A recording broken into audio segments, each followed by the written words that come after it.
নমস্কার, তন্ময় রয়, দেশিয়ার farmers professional organisation থেকে আমরা হার্ফপালসা এগ্রো ফার্মার্স প্রডিউসার কোম্পানির কর্ণধার বা ডাইরেক্টর যারা রয়েছেন তাদেরকে আমরা অভিনন্দন জানাচ্ছি তাদের নতুন কোম্পানি ইনকর্পোরেট হওয়ার জন্য। তো ওনারা আমাদের অফিসে, বাতকুলার অফিসে কিন্তু এসেছেন সুদূর বীরভূমের সাঁইথিয়া থেকে, হার্ফপালসা ব্লক থেকে। তাহলে চিন্তা করতে পারছেন, এখান থেকে প্রায় 200-250 কিলোমিটার দূর, সেই ভোর 4টের সময় ওনারা বেরিয়েছেন। ওনাদের সার্টিফিকেট আমরা আজকে হাতে তাদের তুলে দেব এবং আমরা তাদের কাছ থেকে, তাদের মুখ থেকে শুনবো যে তারা কিভাবে এই এফপিসি সম্বন্ধে জানতে পারলো বা এফপিসি সম্বন্ধে তাদের কি মানে অভিজ্ঞতা বা তারা কি চিন্তা ভাবনা করছে। তো প্রথমেই আমি তাদেরকে এই সার্টিফিকেটটা তুলে দিচ্ছি। নমস্কার সবাইকে। নমস্কার।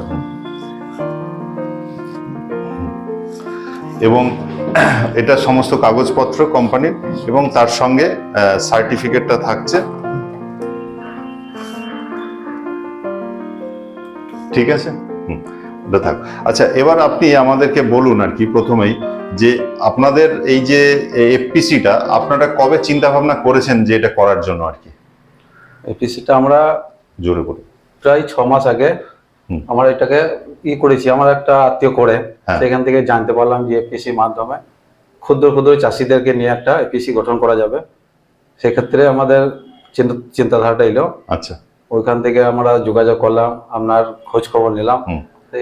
আসার পরে আমরা দ্রুত গতিতে কাজ হলো। হ্যাঁ, কতদিনে আপনার এই মানে আপনি প্রথম আমাদের এখানে কবে এসেছিলেন? আমি এখানে এসেছিলাম 6 ফেব্রুয়ারি, আর আজকে 29 ফেব্রুয়ারি, মানে 23 দিনের মাথায় আপনাদের পুরো কাগজ আপনারা পেয়ে গেলেন।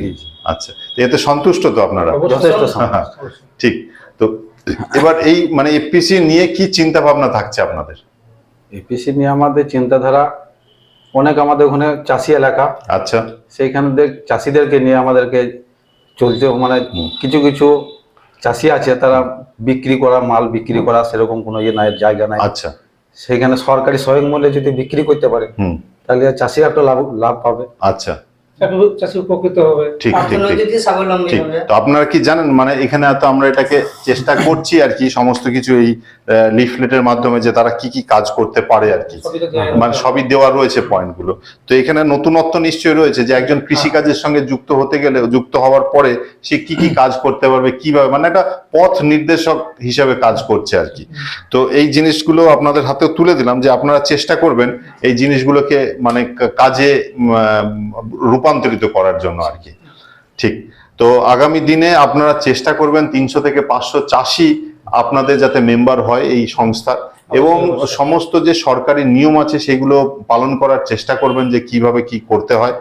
আর হচ্ছে বলার বিষয় যে সব সময় 10 বছর পরে কি হতে পারে সেই জিনিসগুলো আজকে চিন্তা ভাবনা করতে হবে। 10 বছর আগে কি হয়ে গেছে সেই চিন্তা ভাবনা করলে হবে না। ঠিক আছে, যেরকম ন্যানো টেকনোলজি, যেরকম আপনার পশুপালন, ঠিক আছে, যদি মনে করেন যে ছাগল চাষ, এই পশুপালন, মুরগি চাষ, এই চাষগুলোর সঙ্গে যুক্ত হতে পারলে কিন্তু আপনার ভালো হবে।